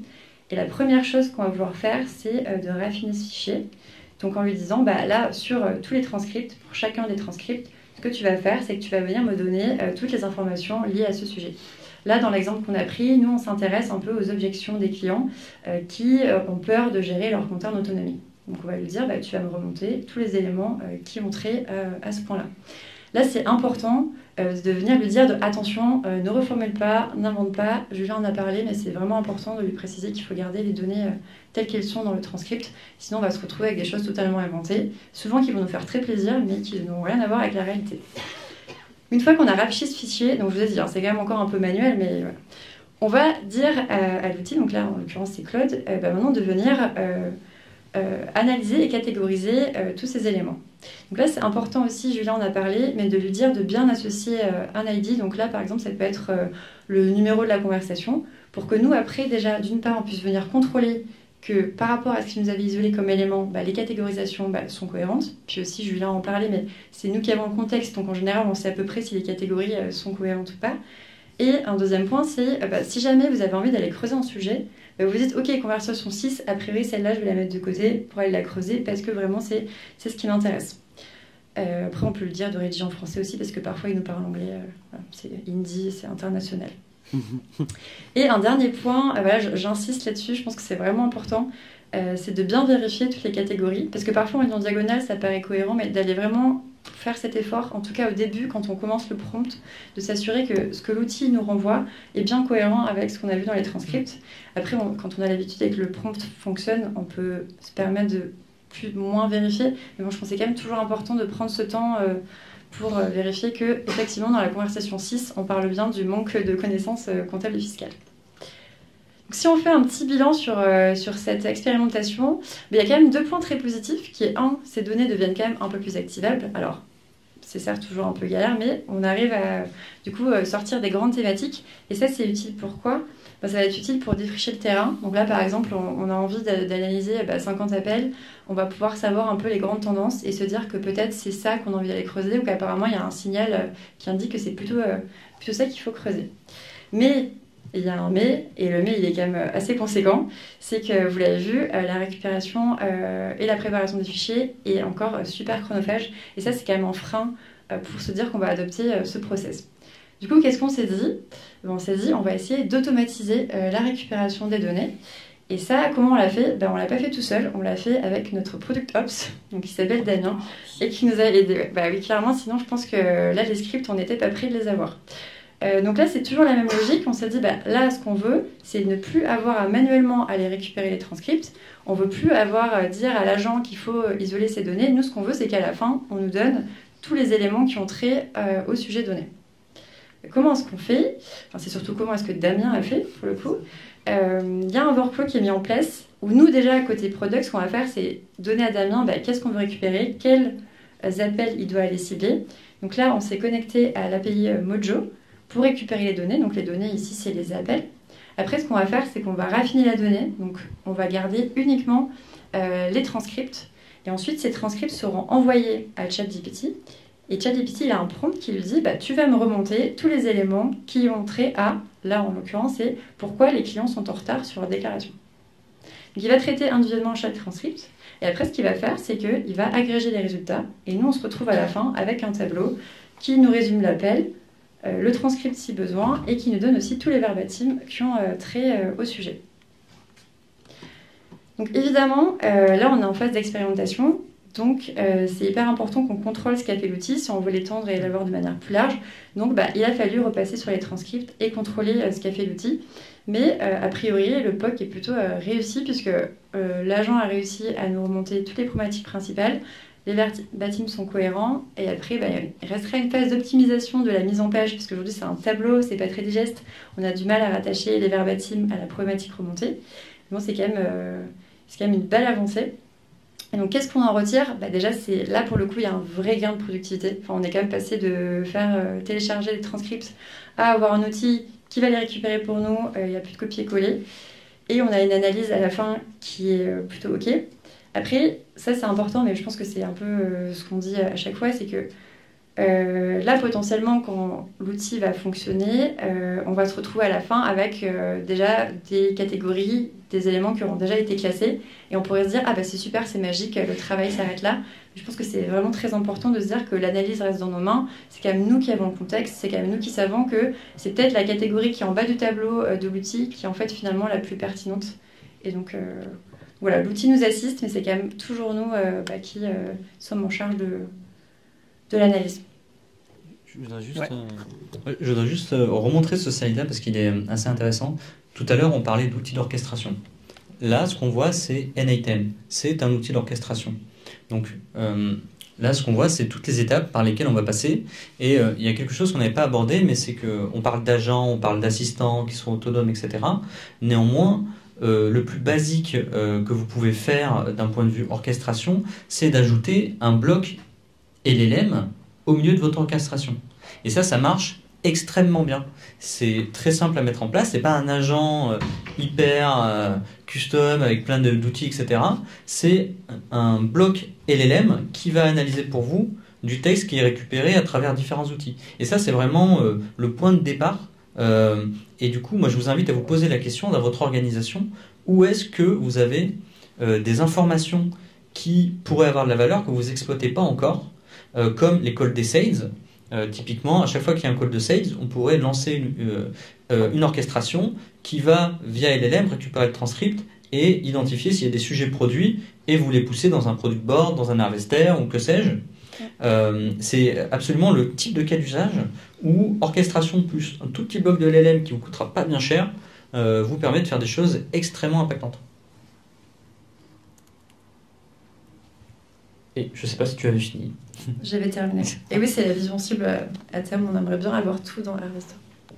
Et typiquement, ChatGPT, c'est exactement ça. C'est un bloc de LLM dans une automatisation. Et du coup, là, c'est la fin du funnel, c'est-à-dire que là, on parlait d'acquisition, et là, on parle de rétention. Donc ça, c'est quelque chose qu'on avait mis en place chez Agicap. Et si vous bossez dans un SaaS, le churn, ça doit être votre hantise. Hein. Si vous êtes product manager, vous ne dormez pas tant que vous n'avez pas réduit le churn. Et donc, nous, la problématique qu'on avait, c'est qu'on recevait des demandes de clients churners avec, par exemple, des lettres, LAR, merci de bien vouloir couper mon abonnement, des messages sur Intercom, plein de sources différentes qui nous apprenaient absolument rien du tout. Et ça, c'était un problème parce que du coup, on avait du mal à réagir sur ces demandes de churn, de personnes qui souhaitent se désinscrire, mais aussi, on n'arrivait pas à capitaliser là-dessus d'un point de vue produit pour dire, moi je suis Head of Product, on me demande de réduire le churn, je commence par où? Et donc, c'est là où, moi, c'est la première automatisation que j'ai mis en place, donc qui s'appelle ChurnGPT, et qui se lance à chaque fois qu'on a une demande de churn. Et ce que cette automatisation va faire, et c'est pas du tout de l'IA à ce moment-là, hein, c'est juste récupérer dans le CRM les données qu'on a sur ce client. Donc typiquement, c'est qui, c'est quoi les notes des sales au moment où on a vendu l'abonnement. Puis ensuite, il va aller dans le CRM côté Customer Success, récupérer la liste des interactions qu'on a eues avec ce client-là, récupérer peut-être des call to action d'un point de vue business, de relance ou de peu importe des sujets, récupérer les tickets support, et on peut récupérer l'activité qu'on a sur ce client, est-ce qu'il est actif, inactif, etc. Et envoyer tout ça et l'injecter dans la prompt pour pouvoir l'analyser. Et en sortie, qu'est-ce qu'on a? On a une analyse qu'on voit ici, qui nous explique pourquoi a priori l'IA pense que ce client a churné, avec une verbatim. Il va le catégoriser directement dans HubSpot aussi. Il va aussi identifier s'il y a des fonctionnalités produits qui sont incriminées. Et si c'est le cas, il va nous les lister, il va nous en faire un product board.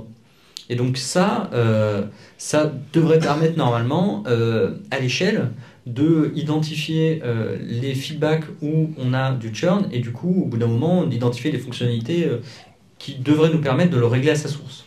L'effet secondaire que ça a eu, c'est qu'on le poste aussi sur Slack, bien évidemment, et ça permet aussi à l'équipe CS d'être beaucoup plus réactive sur ces sujets-là et d'éteindre un peu les feux. Quand vous avez des clients avec des gros abonnements qui demandent de résilier, vous avez le manager, voire le manager du manager, tout le monde va se pencher dessus, puis va y avoir le CS derrière son ordinateur qui va essayer de cruncher la donnée et dire ouais, j'ai compris pourquoi.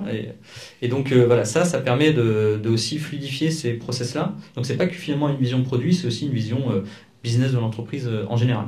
Et ça, c'est juste un Zapier avec un bloc LLM, exactement comme on a vu précédemment.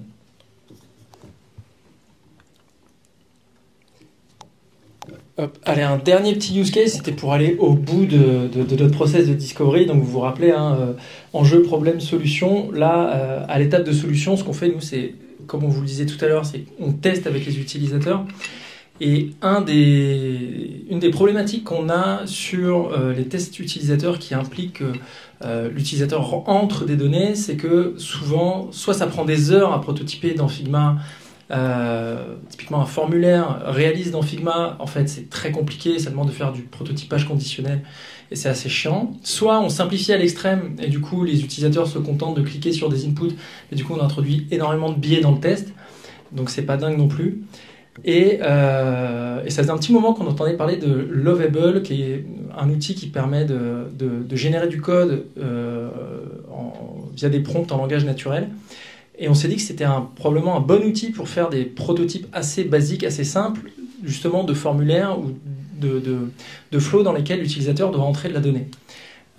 Donc on a testé ça, on a fait un petit POC assez rapide. Donc ça démarre comme le prototypage dans Figma aujourd'hui. On exporte une maquette, il y a un petit plugin qui s'appelle Builder qui permet de le faire et d'envoyer la maquette sur Lovable. Et donc on obtient dans Lovable finalement une interface, donc là qui pour le coup est fonctionnelle, qui a été codée et qu'on va pouvoir venir modifier dynamiquement via des prompts en langage naturel. Donc je vous montre très rapidement à quoi ça ressemble et pour que vous puissiez vous projeter, les product designers qui font du prototype dans Figma. Donc là, c'est une feature de notre module de facturation qui permet de créer des items qu'on va pouvoir utiliser de façon récurrente dans ces factures. Et du coup, hop, on a réussi à créer cette petite modale. Et donc là, les gens vont pouvoir rentrer. J'écris pizza parce que j'ai vu qu'elles étaient arrivées. Va pouvoir rentrer ses informations. Choisir voilà, les différentes options qui veut choisir et enregistrer. Ça va nous créer un item que du coup on va pouvoir ensuite aller soit modifier, soit dupliquer, supprimer, etc. Donc vraiment on va pouvoir jouer avec l'interface comme avec le produit fini finalement, de façon très réaliste. Ça a de gros avantages en prototypage, c'est que du coup les gens vont participer au test en entrant leurs véritables données et donc en se projetant dans leur véritable use case, ce qu'ils ne font pas toujours actuellement quand on leur simplifie les choses. Ça aussi, c'est limite. Voilà, ce que je vous mets dans le dernier slide, c'est que tu parlais de fenêtre de contexte tout à l'heure, la fenêtre de contexte de Lovable, elle est assez limitée.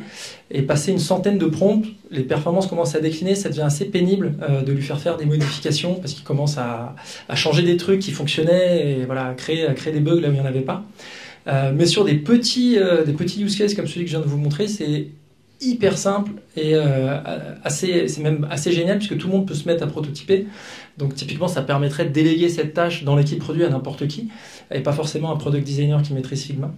Donc c'est assez puissant. Je pense qu'on est qu'au début de ce qu'on va pouvoir faire avec ce type d'outils et probablement que les intégrations avec Figma vont être de plus en plus fortes. Mais voilà, il y a plein de choses à faire avec tout ça. Ça part en prod ton truc là.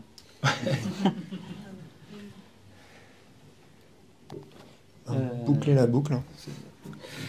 Ouais, ça c'est. J'en ai un petit peu parlé tout à l'heure, hein, mais qui dit user research, alors ça va dépendre des équipes. Moi, pour les équipes avec qui je travaille en ce moment, ils font des restitutions. Il y a d'autres équipes qui n'en font pas. Mais pour le coup, nous on avait un petit pain, c'était que c'est bien sympa de renseigner les user research sur lesquels on travaille, mais le problème c'est qu'au bout d'un moment, les gens ils ont fini leur research et puis on ne sait pas ce qui s'est passé. Et du coup, dans le cadre de nos assistants RAG pour déjà consolider la connaissance en général, c'est un problème si on n'a pas finalement les conclusions de ces projets-là. Et en fait, moi en interrogeant les designers, ils me disaient ouais mais bon, je me suis déjà tapé 15 interviews, j'ai fait la restit, si en plus il faut que je mette à jour un document, on me demande beaucoup de boulot et j'ai plein d'autres tâches à faire. Et ça, je pense que c'est un point important parce que aujourd'hui, on a de plus en plus de designers qui font de la research et à l'inverse des user researchers, ils sont pas forcément évalués sur à quel point, ils n'ont pas forcément autant de temps à dédier à ces activités-là. Ils ont beaucoup d'autres choses à gérer et donc du coup, il faut leur faciliter la vie.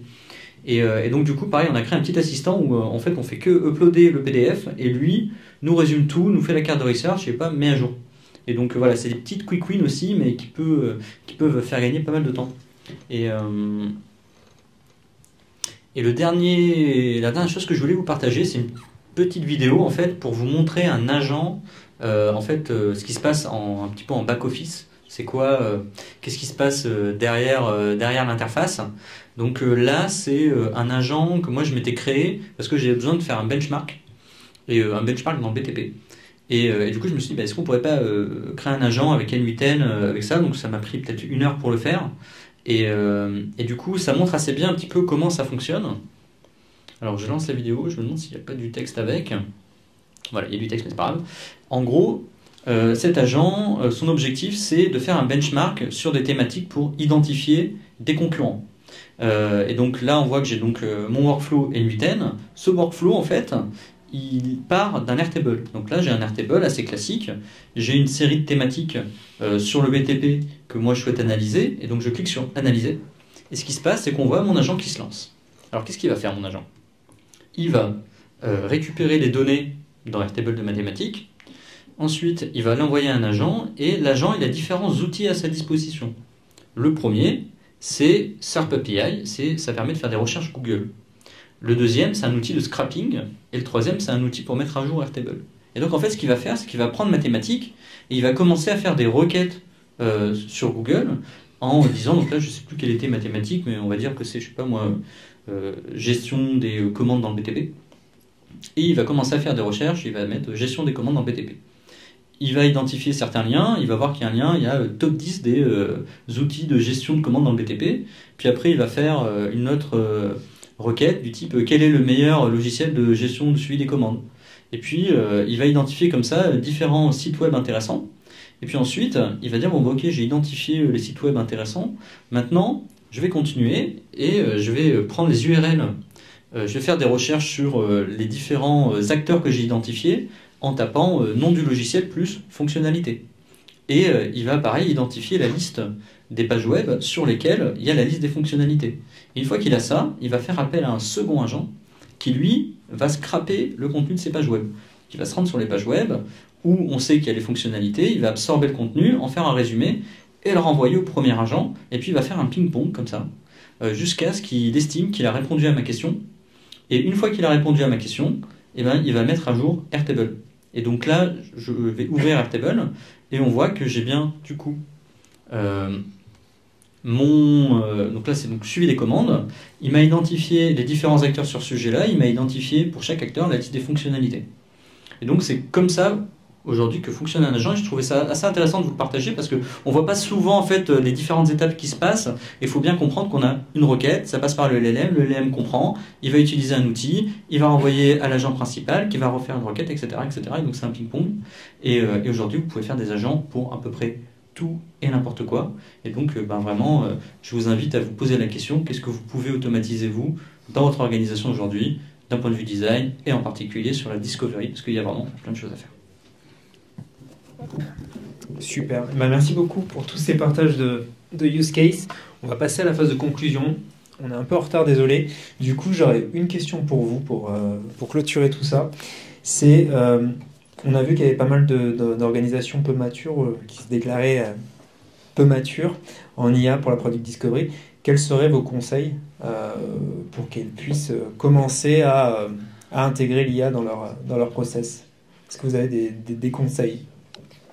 Alors, j'ai pas de conseils particuliers puisque, comme on le disait tout à l'heure, on n'est pas des experts du tout dans le domaine. Le seul truc que je peux vous dire, c'est mettez les mains dedans, testez, et puis voilà, vous allez y prendre goût et découvrir probablement des cas concrets où ça peut vous être vraiment utile, quoi.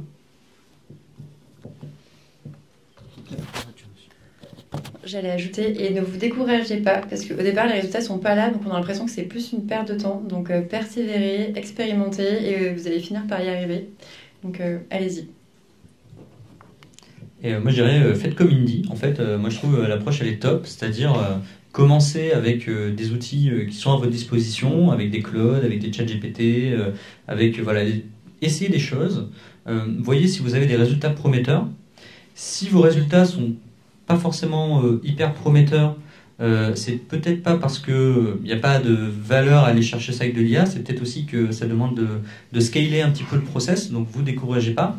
Et puis ensuite, une fois que vous avez identifié vraiment des sujets sur lesquels vous trouvez de la valeur, commencez à réfléchir orchestration et comment est-ce que vous allez réussir le scale.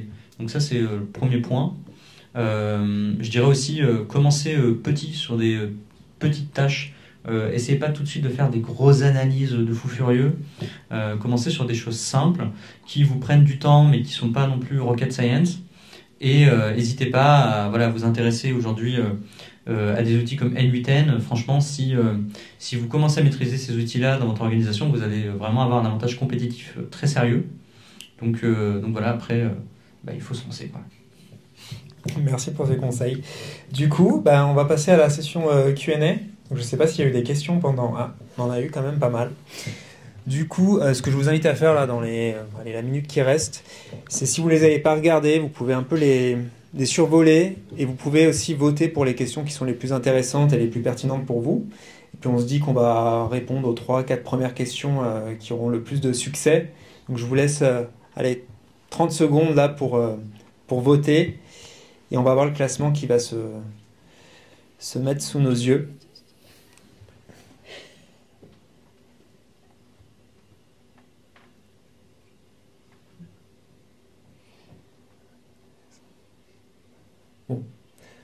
On a déjà un petit classement qui s'est établi. Donc la première question qu'on a, selon les contextes, certains modèles sont plus efficaces que d'autres. Quels sont le ou les modèles que vous utilisez dans vos différentes phases? Bon, je pense qu'on a un peu répondu déjà à cette question. Je ne sais pas si vous vouliez apporter un peu plus de... Bah, en fait, le point là-dessus, c'est la course à l'armement. C'est-à-dire que le modèle qui est le mieux adapté pour une tâche aujourd'hui, il y a de grandes chances que la semaine prochaine, ce soit un autre modèle qui soit le plus adapté pour cette tâche-là. Donc, j'aurais tendance à dire, là, il y a plusieurs stratégies. Soit vous avez commencé avec un modèle et du coup, vous restez avec ce modèle-là. Et de toute manière, si vous êtes, on va dire, sur des OpenAI, sur de l'Anthropic, donc Claude, ChatGPT, voire même sur du Mistral, il y a de grandes chances que à un moment donné, ça va rattraper. Donc, je serais pas trop inquiet là-dessus. Donc, soit c'est la stratégie où vous restez avec votre modèle, et en général, quand vous êtes dans une organisation, vous allez avoir une clé API que vous allez pouvoir utiliser, ou vous allez avoir un compte payant pour tel truc. Donc voilà, cherchez pas à tout le temps différencier les modèles et faire la girouette. Ça, c'est la première stratégie. La stratégie, c'est de faire la girouette et de tester tous les modèles possibles. Et si vous avez la carte de crédit qui suit, c'est une très bonne idée. Pour autant, je pense qu'il y a effectivement certains modèles où on voit qu'ils sont plus performants que d'autres. Par exemple, Claude Sonnet est très bon pour tout ce qui est analyse de texte. Et donc quand vous allez vouloir analyser des textes, faire de la catégorisation, etc., ça va être quand même assez performant. Mais c'est aussi très verbeux. Moi, Claude, j'arrive pas à lui faire juste sortir un input tout bête. Il m'explique à chaque fois tous les trucs qu'il y a autour. Alors qu'au contraire, ChatGPT va être très factuel et va avoir tendance à vous faire énormément de listes. Donc typiquement, sur certains types d'orchestration, c'est quand même plus simple d'utiliser du ChatGPT parce que c'est plus facile d'en maîtriser les outputs. Donc voilà, ça va dépendre, mais franchement, ce que je vous dis aujourd'hui, la semaine prochaine, ce sera pas forcément pété, donc je sais pas. Après, on a une question sur... je ne sais pas si vous vouliez apporter un complément. Non, c'est bon. Ouais. La question sur la génération de design... Je peux répondre à cette question. Du coup, chez Indie, on a déjà testé un peu les outils de génération de design, pas pour créer des maquettes finales, mais nous, on s'en est servi plus pour explorer des concepts. Donc parfois, on a une idée, on a envie d'explorer assez rapidement, voir ce que ça donne et comparer différentes versions. Donc là, dans ce cas-là, ça marche plutôt bien.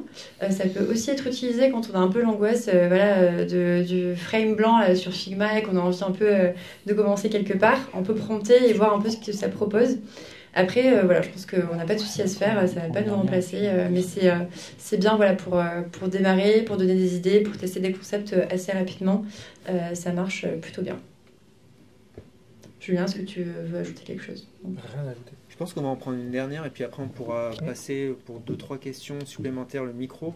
On a une question sur les données envoyées sur les LLM externes, sont-elles anonymisées? Bien sûr.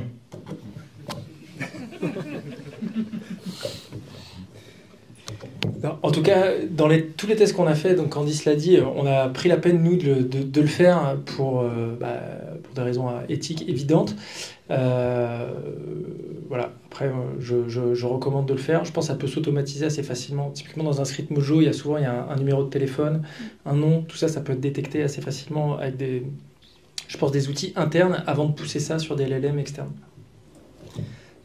Ça dépend des cas. Typiquement, moi sur les commentaires CES, aujourd'hui, je fais pas une passe d'anonymisation.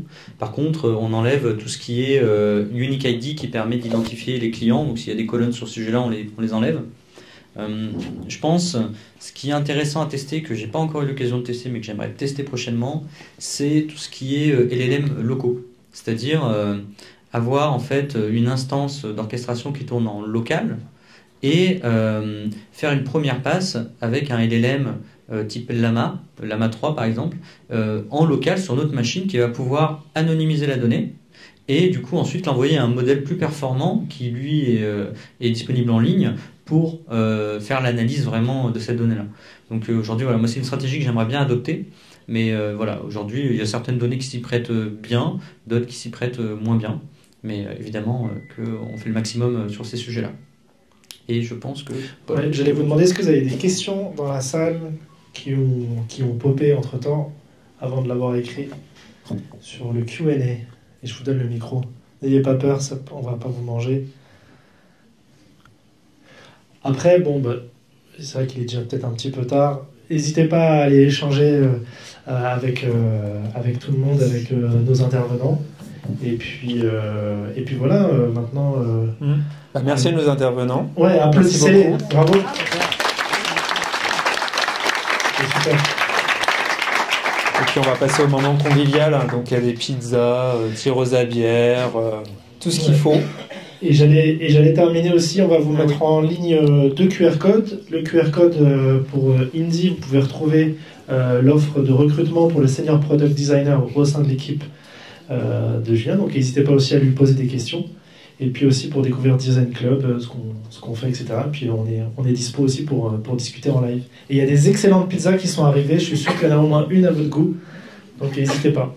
Et merci à vous. Merci beaucoup Indy aussi pour nous accueillir ici, pour l'invitation. C'est un super moment de partage. Merci beaucoup. Tout à fait. Merci beaucoup Indy.